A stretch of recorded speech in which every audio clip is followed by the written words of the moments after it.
can't say I've actually ever gone up and smelt anyone. Well, that's a bit strange of you. But I think that's a natural thing. I've been smelling you a lot. Your head has been in my face so often. Hi, I'm Joe Locke. I'm Kit Connor. My name's Corinna Brown. Hi, I'm Kizzy Edgell. And today we're going to be interviewing each other About our new show, Heartstopper. Describe the moment you got the call to be in Heartstopper. Oh, I'm trying to think. I was having dinner with my family. I got a phone call and I was like, okay, well, I know what this could be, so I'm going to go upstairs. In case it's bad news, then I don't really want to be, sort of all these eyes on me. So I went upstairs, got the good news. I tried to play it as cool as possible, so I ended up going downstairs, didn't say anything. And my parents obviously kind of realised that what the phone call may have been about, so they were sort of, what happened? And then I was just like, yeah, I'm just going to be in a Netflix show.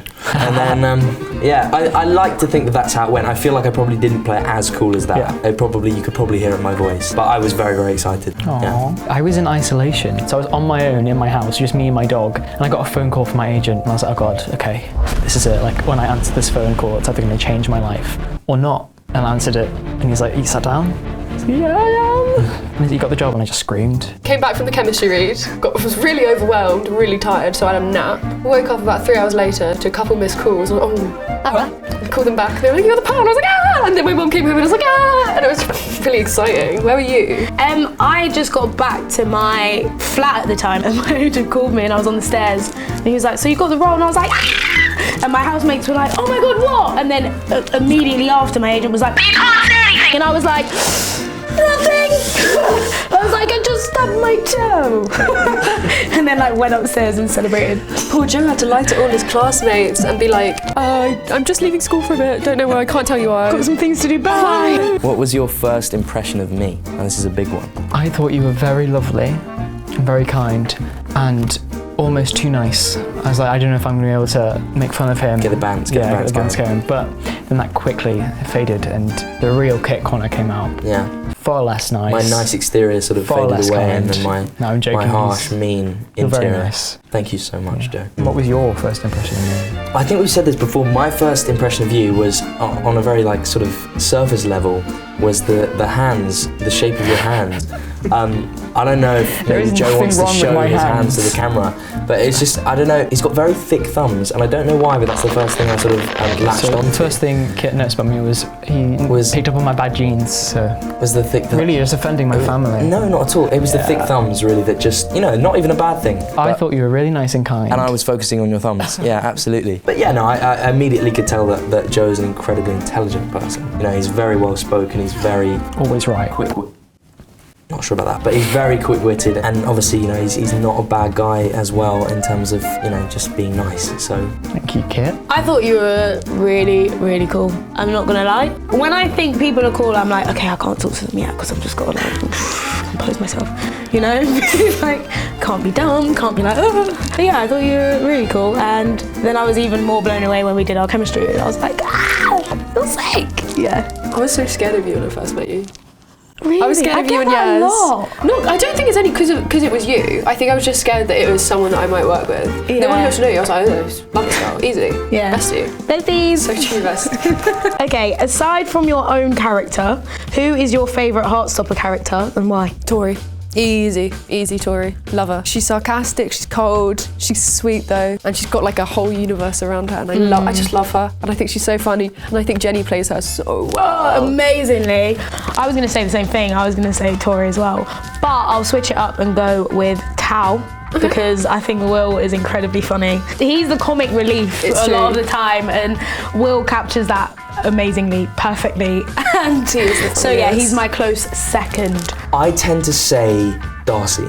She's just so wild and herself, and so confident in herself, and I find that's so refreshing and cool. And yeah, I love in for example Volume 3 and in Paris when she goes crazy and just starts gets everyone drunk. Yeah, I think she's such a cool character. I like Tao. Tao's great as well. Tao is he's very funny, and I see a lot of myself in Tao. It's the sarcasm. Yeah, I think I'd like to say I'm more like Charlie. I'm probably a mix of Tao and Charlie. Yeah, you're a good mix of Tao and Charlie, I think. Probably more Tao than Charlie though, let's be honest. Yeah. Why do you think it's important to cast real life teenagers in teenage roles? You're not a teenager. I was at one point.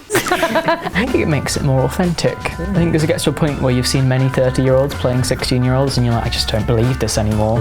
Like, come on, take the tie off. I think it's important because there are teenage actors, you know? I know I'm not a teenager anymore, but I look young. So they're really only the roles I can get. If you were casting me as a 40-year-old, that wouldn't work. And teenagers have loads of talent. Like, I mean, look at us.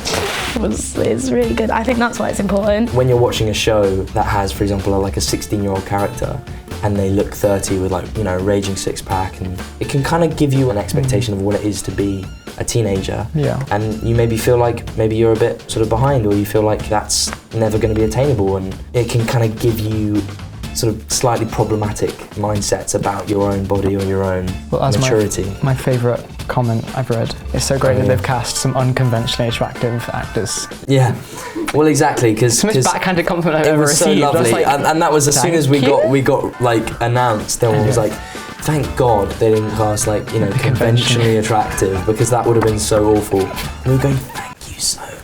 You know, it really means a lot. Because it's true. I also think specifically skin imperfections. You see teenagers with acne, and if you see an adult playing a teenager, you don't see that. We're alongside that, like, body image, because by the time like you're 25, you're fully developed. So seeing a 25-year-old playing a 13-year-old at 13, I was like, why do I not look like that? I was like, what? Wow.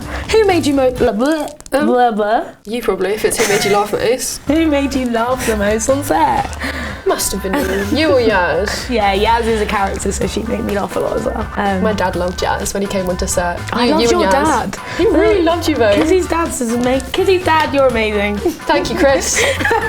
Toby or Yaz. Toby or Yaz. I think two of them, especially combined together. Yeah. So funny. He's got that kind of very British. It's very British. He's very like sarcastic. Yeah. Sometimes it's to the point where like you think he doesn't like you because he makes those kind of jokes, and he's so funny. So funny. And one of the only times that we cracked up in a scene was when he just sort of like, I think he walked in at the wrong time actually. Yeah. Like we were mid-scene, he was meant to come in at one time, and then It's the antiseptic wipe scene. He was just so funny, and Yaz is just like got one of the best personalities I've ever seen in my life. She's such a she's so funny. Or Toby. Toby filmed these vlogs.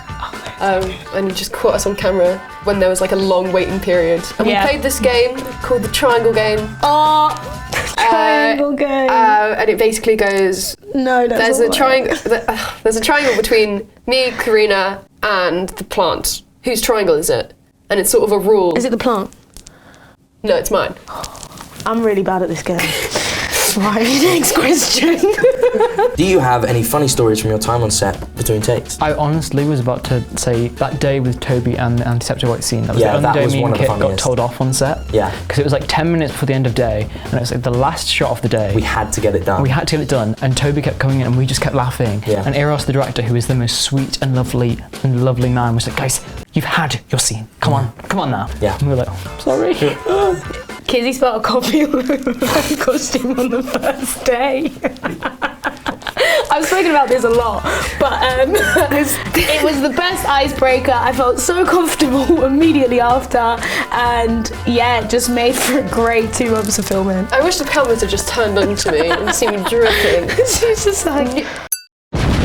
And we didn't wash the jumper for ages because it would break like continuity, like the illusion of time. So you couldn't wash the jumper, so I had to walk around with this jumper with coffee all over it. For like weeks. Zoom in. Have a look for the coffee stains. I would say, I mean, obviously there's a moment that's actually in the blooper reel where Will and I are essentially sitting very close, staring each other like right in the eyes. I think my line is, you know, you're a really good friend, and then he says, I know. And he's sort of slowly putting chips into his mouth. And it was really hard to film because seeing him just sort of giving me the eyes, like really trying to stare me down while slowly, you know, putting chips into his mouth was a difficult time for me to not laugh. Who did you become closest to while filming? If you don't say me, It's got to be you, right? Right. I was trying to think. I keep saying you for everything. What is this long pause for? I say you for everything, so I was trying to see if there could be potentially anyone else. And I think it's between you and Yaz. Yeah, I'd say the same. Obviously, you know, because we had so many teams together and so much sort of screen time together, that did naturally sort of happen, that we became a lot closer. Outside of you, because that's a bit obvious, you know. As I said earlier, Will Gow. Will and I live very close together. We've grown up in the same town. And I just, you know, I love Will. I think he's an absolute hero. I think he's amazing. Bash as well, yeah. I think we all have sort of like become like a family. Like this, like we've had this experience that's like completely bonded us all for life. Yeah. And no matter what we all do, we'll always like, we're never going to lose touch with anyone, I don't think. 100%. It's like a found family. And I know it's a bit of a trope, but it is like a found family. Yeah. If it wasn't for Heartstopper, I'd be much more lonely. So thank Thank you, Heartstopper. Oh, this is a good one. Which of your castmates smells the nicest? Oh, that is...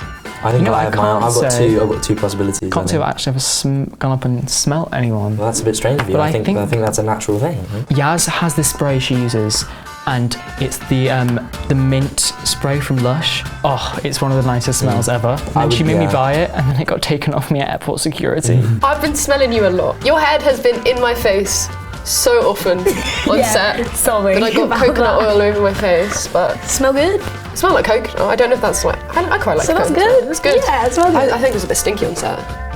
I was. No, you weren't. I was right under your armpit most of the time because that was like where my head No. is. Yeah, I'd say you smell It did great. sweat through my Who smells? shirts. I would say Yaz and Bash. Bash has always got, like, he looks great with the, like, fashion, Best fashion. and he's always smelling good. So yeah, Yaz and Bash are the Yaz and Bash. two nicest smelling people. Nicest smelly people. They are. It's a nice kind of smelly, stinky. Yeah. Yeah. Thank you for watching. Thank you for watching. If you like this video, make sure to subscribe to Pop Buzz. If you like this video, make sure you subscribe to Pop Buzz.